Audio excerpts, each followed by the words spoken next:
magluluto ako ng afritada. Gusto yung mga yung asawa eh. Kaya, tara, simulan natin. Hello, tara, buksan natin. Yan. Ito po ang mga ricado. Yan. Para sa afritada nating lutong bahay. Ayan po. Papainit na po tayo ng tawag dito. A few moments later. Papainit na tayo ng mantika. Yan.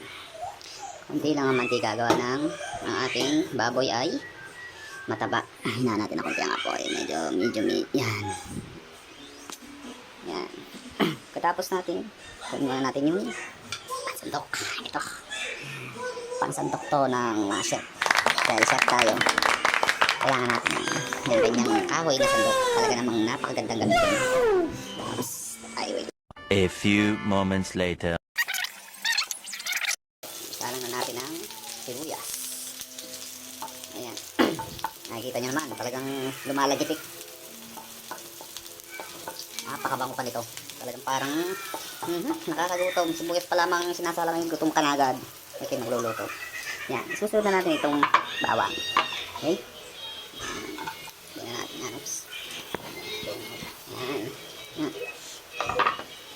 Halo-haloin hanggang sa maging medium brown.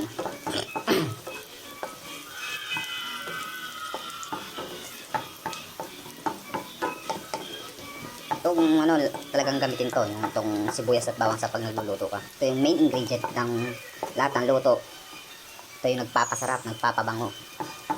Kaya hindi mawawalan yan sa pag nagluluto ka. Next na natin ngayon ay itong karne. Yan, ginayat ko pa yan para maliliit. Kaya nga, pag-apritada, maliliit talaga dapat. Ang gayat para, yan, para tipid. Dahil mahirap ang panahon ngayon, kailangan natin magtitipid. Yan. Halo-haloin lang. Yan. Pag nahalo mo na, kasama mga sibuyas, iipod yung ano, yung dulas kasi ng pawit ng kawali. Yan. Nalagyan natin ito. Then, isa pa rin ito, asin. Hindi dito nawawala pag nagluluto. Talagang gamit na gamit. Kumbaga sa tawag dito. Kumbaga sa tuklas ay araw-araw din ginagamit. Kaya, asin. Tapos, ito din. Isa pa rin yan. May ingredient din yan sa pagluluto. Paminta. Mababahin ka dito pag talagang napadami lagay mo. Lalo na yung mga po, yung ano, giling na giling. Halos alikabok na lang. Talagang mapapabahin ka ng inam sa kape sa ilong. Halo na natin yan. Tatakpan na natin. Balikan natin mga after 5 minutes o 10 para maluto yung karne. Okay? A few inches later. Yan, kumukulo na siya. Dito naman tayo. Habang naghihintay tayo ng pagkulo, no? Ito, nagising na nga po. Yan ang aking anak na lalaki. Nagising na. Maingay ang kanyang ate. Yung naglalaro sa labas. Sa pagkalikot naman. Ay. Ni Ninja, tumalon din ng tumalon. Ano? Hi muna, hi. Hi muna. Hi muna sa channel ng daddy. Oh, yan. Tama ka? Para ikit may igay. Oh. Oh, habang nanonood niyan. Yung Diana ba yan? Ginagawa natin kami ditong si Diana at sa kanyang papa. Ayan. Ayan pa ang isa. Oh. Yung isa naman na doon sa CR. Naliligo. Yan. Naliligo. Yan. Kumukulo na. Bumulak-bulak na. Dapat haluin nyo din yan. Para yung ibabaw. Kasi hindi naluluto yung ibabaw eh. Yung ilalim lang. Kailangan haluin mo. Pag kita mong bumubulak na. Haluin nyo lang yan. Ganun lang kasi. Tapos, takluban nyo ulit. Siguro 5 minutes na lang yan. Okay na yan. Lalagay na natin to. Patatas. Main ingredient.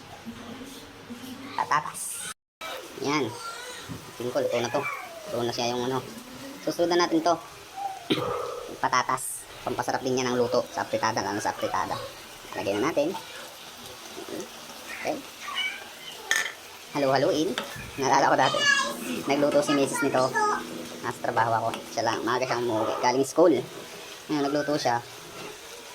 Hinuli niya yung patatas. Tagal kasi maluto ang patatas. Parang ano siya.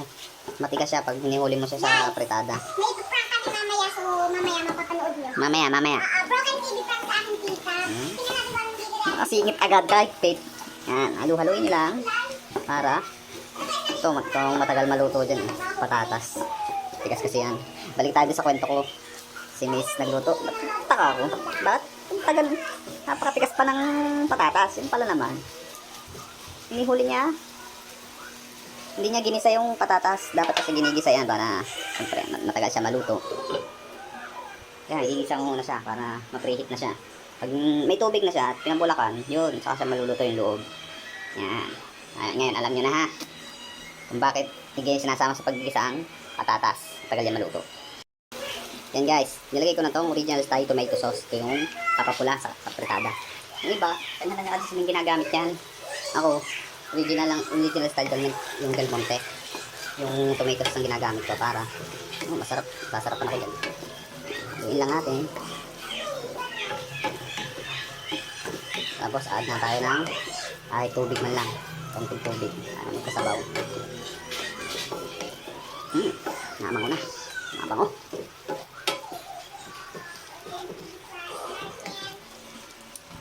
Bango-bango. Kuha tayo ng konting tubig. Isang cup lang. Lagayan ng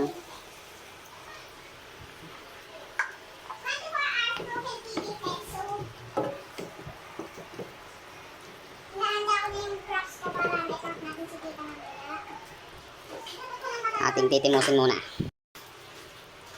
Titikman natin kung ano ng lasa.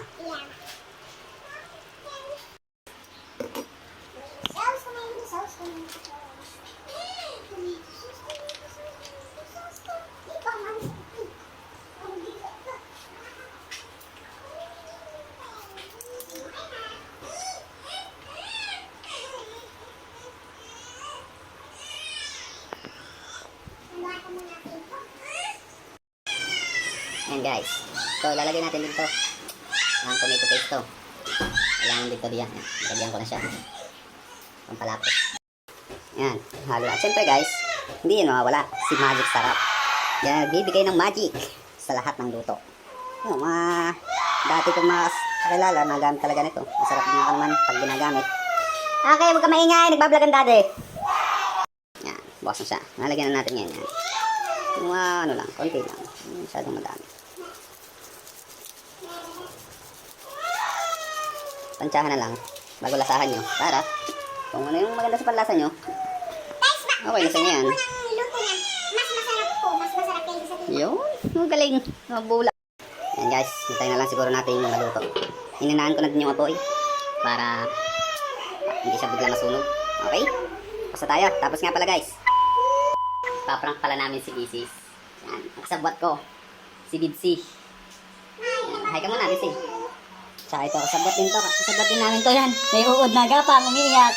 Kawawa na nasa tabi si Paris. Parin na. Tayo. Okay guys, hanggang dito muna tayo. Doom.